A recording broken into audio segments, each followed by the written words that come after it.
To the top right hand side, our blue Protoss player we have got from Makers, the Blue Protoss Player Classic.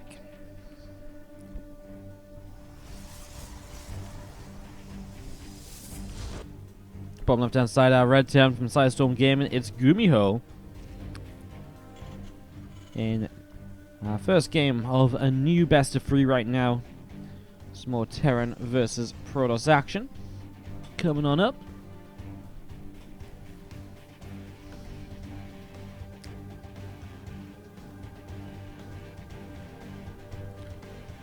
Classic with a well, a bit of an interesting start to the day. 1-1 so far. Took down Patience, lost to Fantasy against GuMiho. GuMiho's 1-0. Fantasy ends the day, by the way, 2-2, 5-5 in map score. Map score could become very important here. For example, if like Classic wins 1 and loses 1, then he'll be tied with Fantasy, and map score will determine their placement. So every single map counts right now. Every single map counts right now.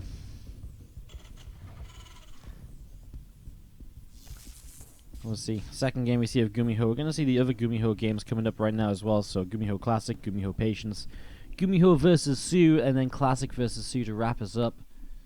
And that is the rough order of things here. So that's what we're going for. It's going to be, should be some good games. GuMiho showing us some good PvT to start the day. Against Fantasy, he was playing so well before as well. So I'm excited to see how this continues. Obviously, these groups are brutal as well. Only 2 players advancing through. But again, 3rd place in the group, 4th place and 5th place, it's like a $50 difference between each of them. So, even just getting a better map score and finishing higher in the group does net you some extra cash.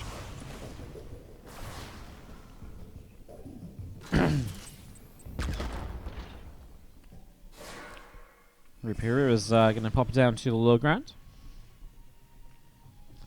Adept is chasing it around and is trying to catch that Reaper. Doesn't quite manage to just yet, though.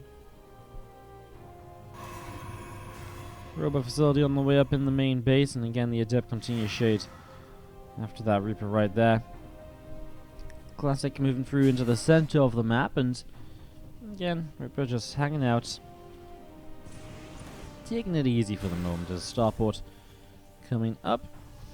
A couple more probes coming through. The sentry on the way as well. So all of this getting going at the moment. And then he's Adept shading through, and I'm going to see the Adept's going to jump on the Marine. So one Marine already going down. Second Marine picked off as well. Again, there's Reaper and there's Hellion coming up to the center of the map, and the gateway drops in the natural expansion of Classic here. Couple of prisms, well, a prism on the way up, so he's going to have 3 gates in total. Definitely the potential to turn on the aggression a little bit now as Reaper continues up in towards the main. He's starting to deal just a little bit of damage there at the moment, and he's going to be able to pick off a probe. Oh, Reaper's actually a little bit trapped though. Gets one more probe before it goes down. Still not bad. I mean, loses the Reaper, but you got the Scout and the Robo. He killed 2 probes. I think GuMiho is going to be pretty happy with what this Reaper was able to achieve so far. I don't think you're going to look at this and be like, God damn it, my Reaper is just useless. No, I don't think at all. So I think he's pretty happy with what that did. Obviously, he now knows about the Warp Prism coming across the map as well. Heading down to the bottom left-hand side.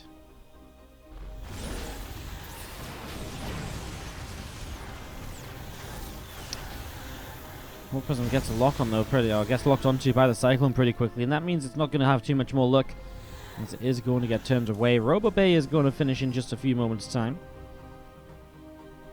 Prism coming all the way back up to the top. Raven finishes up here from GuMiho. Starport. I'm going to go play a Swapperoos. It's probably this barracks that wants to go to a tech lab, right? Get double tech lab going. GuMiho just getting himself established here as meanwhile the Observer coming down to the bottom left side. So again, Classic establishing some map control. He's going to start going into Colossus production right away, so not rushing out to a 3rd base here on Hurricane. Just playing it nice and Nice and slow here to get started, actually. And coming up through the center of the map. What's up, Bebop Champlu? Hell of a name. Thank you so much for the Twitch Prime sub. And supporting the stream. Appreciate it. Very much as the Hellion. Able to get a shot off on the probe. Some nice damage done right there.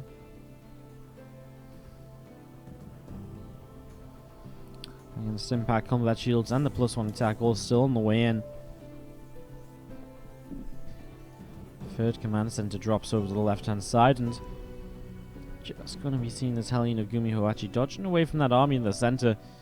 Classic again coming forwards, but with one Colossus out, I mean the Raven obviously can shut down a Colossus if it needs to, so not sure what Classic is really hoping for with moving forwards here. Now GuMiho is going to press forwards as well. His stim combat and +1 is about to be done. He has a third base coming up behind this, but this is a pretty scary fight coming across. And again, with the Raven, if you can shut down those Colossus and jump on those correctly, you can actually get a lot out of this. So this could be a pretty exciting moment or two as this Raven hits that Colossus with the Matrix. As the Colossus number 2 there is. It's still a scary army though. No medevacs in this, so it's hitting pretty quick, all things considered. Oh, and Classic is out of position. He just moved down to the low ground. Oh, that's actually really painful. Now Classic's going to attack in from the back side. Well, the Raven is going to be looking for the interference matrices. There's one, there's two. So the Colossus are caught. Stim is only just now finishing. Okay, Stim does finish up, but I mean, maybe GuMiho just loses too much actually. Wow. A little drop in the natural expansion, but there's a cannon there to help defend. Yeah, not having Stim right away meant he couldn't just leap on that army like he kind of wanted to.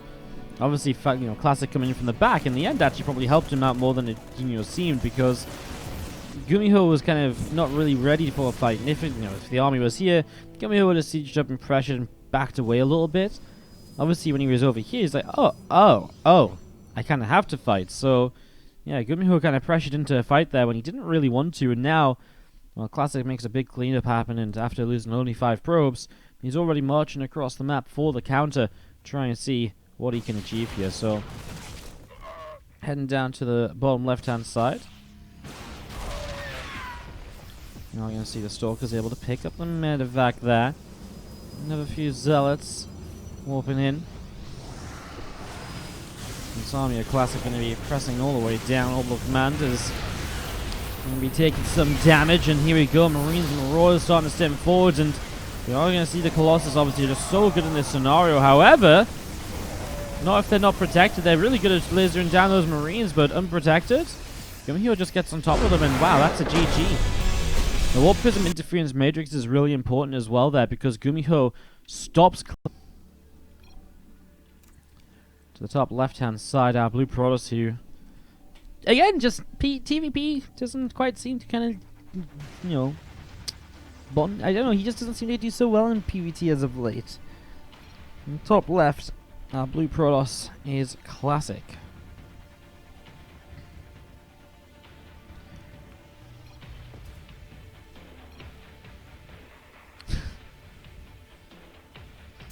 Classic, why are we so close to each other? I don't know if this is such a small map.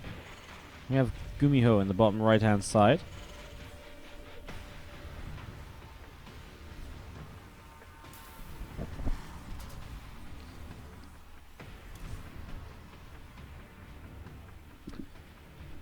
Wow.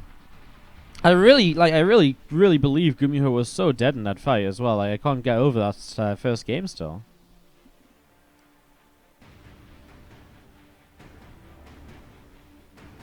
Like, he has no real answer to the Colossus. Still makes it work. That's what happens. Like, usually it's like, the Protoss army is like, well, you've got 4 Colossus. You just kind of die, right?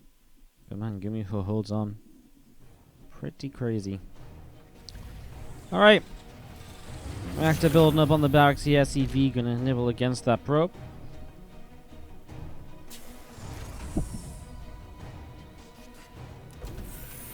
Again, thank you so much, Bebop Champlu, for the Twitch Prime sub coming. It's been a slow few days, guys. We streamed 9 hours yesterday, and we ended the stream with 30 subs less than we started.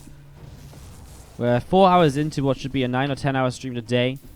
I feel like we've had, I think Bebop Champ Blue is our first new sub of the day. Thank you so much, dude. If you guys loving the stream, it's all possible because of you guys supporting. So if you do enjoy it, do support. Otherwise, I can't continue doing this. It's a straight up simple fact. Thank you so much for the that Twitch Prime. As we have game number 2 coming up. Wait to see what really happens here as this probe just gonna patrol away a little bit. Wolfgate coming in the main base. Stalkers on the way out. And there's the Twilight Council also dropping down in the main, so getting this set up to go.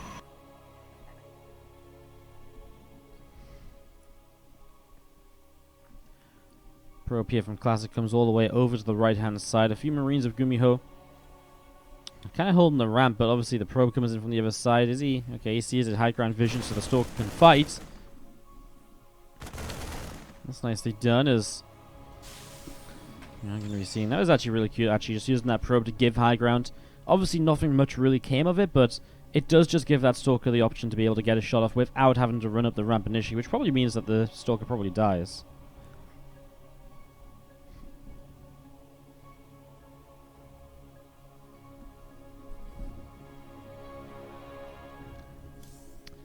Blink is on the way up at the moment, so Chrono boosting away. So you see that robo facility dropping down. Again, that's set to go.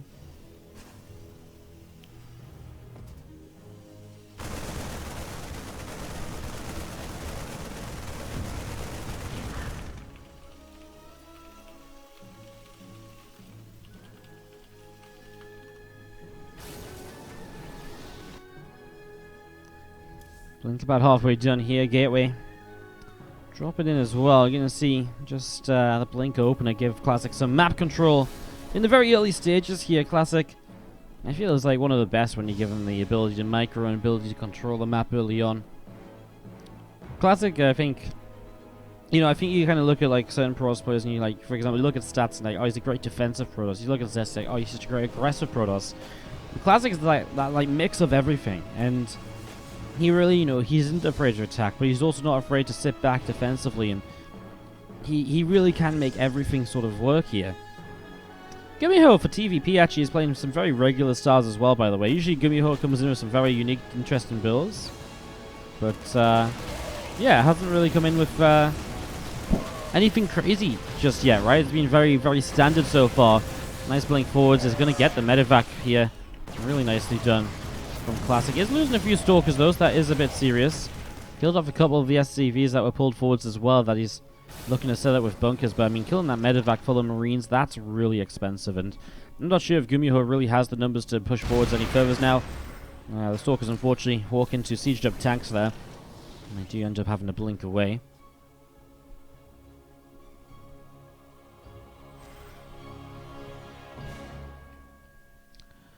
Observer still sat overhead again. A couple more Stalkers warping in, but Classic's just taking this all as a chance to get a third base up and running.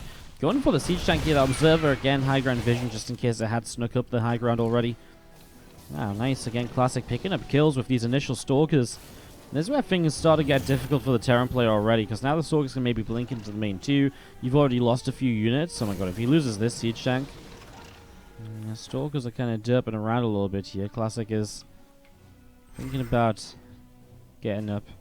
Unfortunately, this Stalker gets left behind. He blinks up. He's going to start moving forwards right away, and he will be able to find a few SCVs with this. Obviously, there's that potential with the way he's moving. He might blink down to the low ground as well afterwards. There's a couple of probes that have just went down, and we'll check in on that in a little while. So yeah, now he blinks to the low ground, but tanks are in range. So actually, it's not super great for Classic. Good. Oh, well, the recall was a nice idea, but the Banshee picks up 2 kills. Marine, tank, and Banshee push is what's being set up here from GuMiho. It's what we saw actually Innovation using in his group stage yesterday against Zest to a lot of success. As these SCVs coming forwards with the Marines and the tanks and pushing in towards that left-hand side. We do see the Stalkers in the center are going to be blinking in. Banshee gets killed immediately.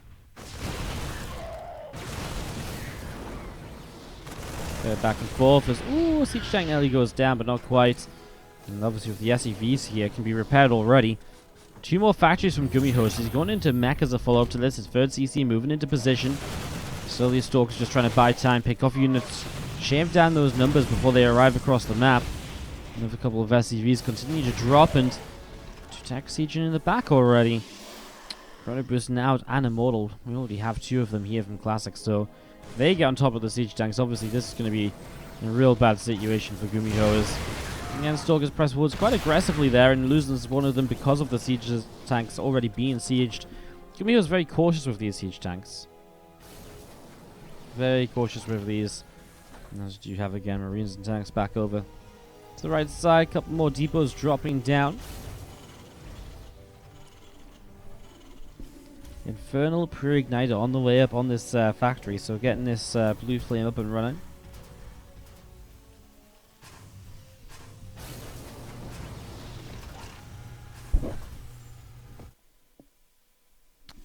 This is going to be the dangerous part for GuMiho though, because when you're playing mech, you really have this kind of weak area where you just hit your extra factories, and your army's just not at that like I kill everything that attacks into me stage yet.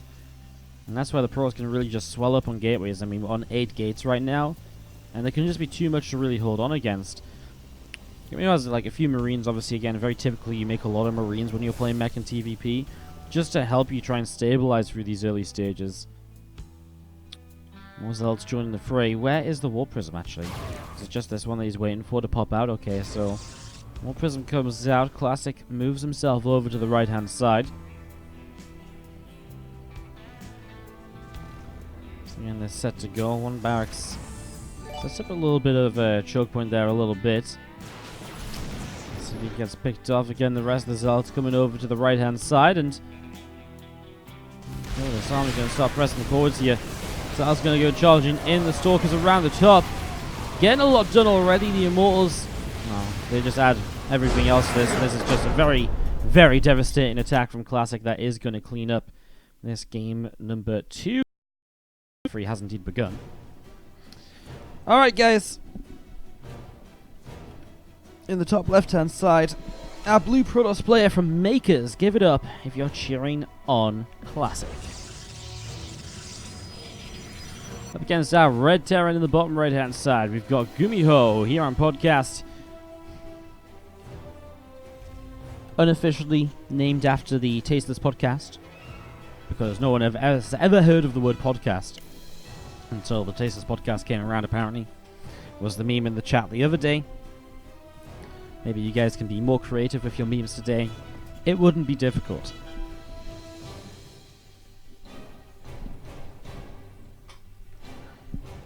Where do these maps come from? Are they random fan-made ones, or are they from for the ladder later? The TM Liquid map contest is an open map contest where you can submit maps. So these are just maps made by the community. And as they get made by the community, they get voted on and they get judged initially down to the 16 finalists, which is what you're seeing in this tournament. So these maps have already won prize money for making it to the finalists, and there's more prize money on the line based on their final results. And these maps are generally used by Blizzard to make up future map pools. So kind of both. They are maps from the community that are then used by Blizzard in future map pools. What's up, Full Calls Pendulum, for the 13-month resub. How you doing, buddy? Thank you so much for the year and a bit. Much appreciated. Much appreciated. Nexus Command Center dropping down here. That probe being pesky, but nothing too crazy there.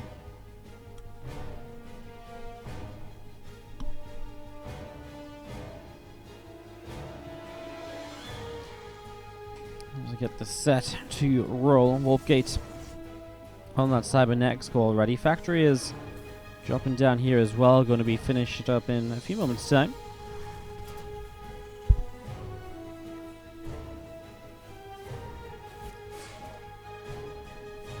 It's one of the maps that comes in from the mineral challenge, so using minerals to change the map as the game continues. You can already see that one player has mined out some minerals here compared to this side, which is still a full wall off. I think that's the first time we've actually seen this mineral wall off mined at all, so looks like Classic is actually going to keep sending a probe out here to keep mining this. Interesting. So early in the game as well, opening up this center pathway. Very interesting. There's also minerals here, but this is a full-on base, so this is obviously a very healthy full base, and it's going to be full of minerals to be mined, so yeah, it isn't really kind of... Again, I feel like it's going to be a very long time until we see a game that has these minerals influencing it, so... Supposedly this PN Classic is still mining this area out, by the way, so he really is opening up this pathway. I wonder why. Very intriguing what he wants to do with this.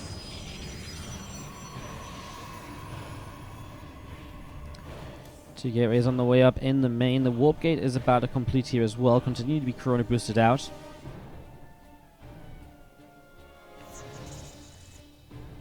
Gets that finished up. Viking on the way out from GuMiho.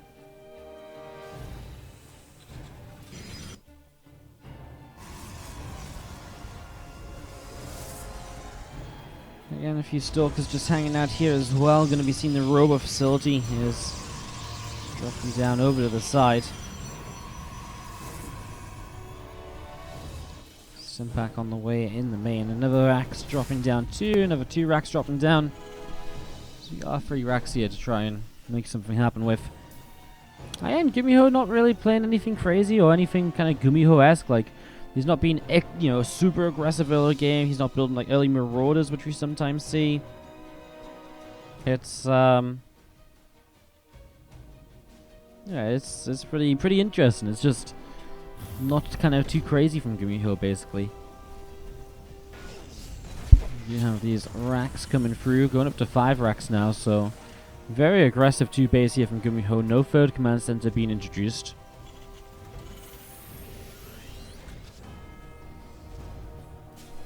Why even bother to pro-block a Terran? Pro-blocking the Terran really allows you to, delays the CC a few moments. And then if you build out a position, it's still a few seconds that, unless you lose a probe, then, it's still seconds delay, right? And seconds mean a lot in StarCraft 2. Can make a big difference.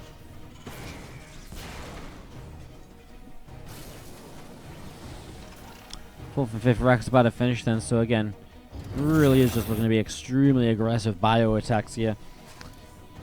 Out of Classic, we haven't really looked much at his base, but he's just doing the same as what we've seen before. A few stalkers here early in the game moving forwards. Again, opened up this pathway, hasn't really made use of it just yet. But a few stalkers early in the game, blink on them, and we'll look to apply some pressure here, but we'll have to be careful not to lose too much, because if GuMiho is going to go for this all-out attack, losing too much is going to hurt, but that is a hell of a catch. Wow, this tank unsieges the moment the stalkers are ready to blink in. Loses 2 stalkers though. Got a little bit more expensive than I thought there. Loses the observer too. Another observer needs to be careful. It's actually flying straight into the main. That's a mistake from Classic, losing a second observer in the same scan. I just didn't realize that was flying through there apparently, so yeah, that's a little bit painful as we do see the army of GuMiho pressing out, and does just turn those stalkers back a little bit further. 2 more stalkers have joined in, so up to 5 stalkers again now. And even another 2 coming across.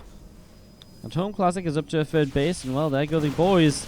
The boys are being pulled, and the stalkers are here to greet them like, yo guys, what's up? Obviously another couple of reinforcements coming in. Those stalkers will have to blink away, but this is already buying time. It's delaying. It's dealing damage before the army gets across the map. These Marines on their own aren't doing much either. Oh my god, he's actually going to turn the tank and the boys around again. Oh my god. This isn't good for GuMiho at all. Force field here is going to slow this attack down as well in this very narrow choke point. Surprised GuMiho doesn't just try to knock down those rocks initially. Stalkers eventually are, well, they're still kind of just blinking away over to that right side. Bioforce of GuMiho going to press in towards the 3rd base, and another couple of probes going down here. Zealots will charge forwards again. Medevac lifts up a few of those units coming away to the right. Still a lot of bio to work with right now. This Nexus still taking a lot of damage.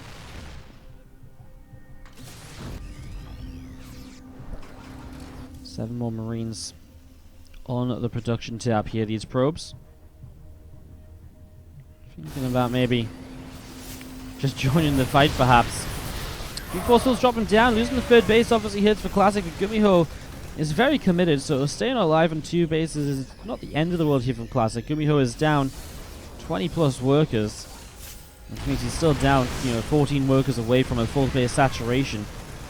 Classic loses the Robo facility though, and now coming forward, a few probes leading the charge in as Zealot's coming in too. Mortals are going to jump in, target firing down those siege tanks as fast as possible, get rid of that splash damage. Sentries are taking on a Marine 2-on-1 in the background. 8 probes for 8 SCVs in this fight. And the rest of this army just pulling back now towards the natural expansion. Temple Archives +2 ground armor on the way up, a couple more sentries on the way out.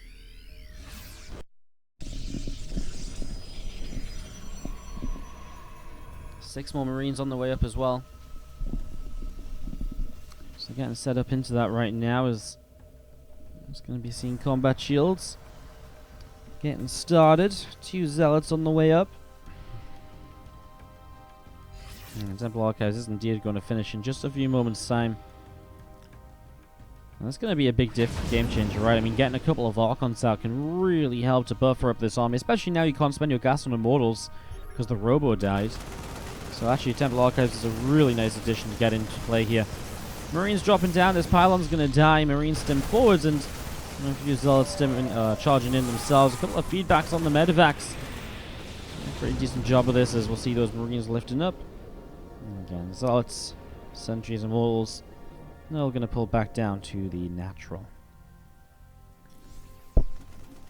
Combat shield is about to finish, so GuMiho he hasn't been rebuilding SCVs at all here, so his economy is actually really bad. He's got oversaturation in the main and lack of saturation on the natural. One more pull of the boys here as GuMiho looks for one final attempt across the map, it would seem. Classic have enough to hold on. Classic's about to have +2 armor as well, so another upgrade to help him defend against this. Stalker throws in, sees the army. Zealot's going to start charging through already. The Zealots are going to charge onto this. The force field's cutting the army in half. Now time for Classic to back away as some of those units get evacuated. But already, I think, a good start to this fight. Again, those Zealots, man, they take so little damage at the moment from the fact they have +2 against 0-0. It's truly an incredible difference. There we go. This army of Classic is actually going to come in from all 3 angles. Bottom, left, and right. And while Zealots coming in from every direction, the siege tanks don't know where to shoot for the best. GuMiho wins out by simming over to the right, but I say wins out. We've got a few Marines over there, but he loses the entire army. No SCVs left on the map. And Classic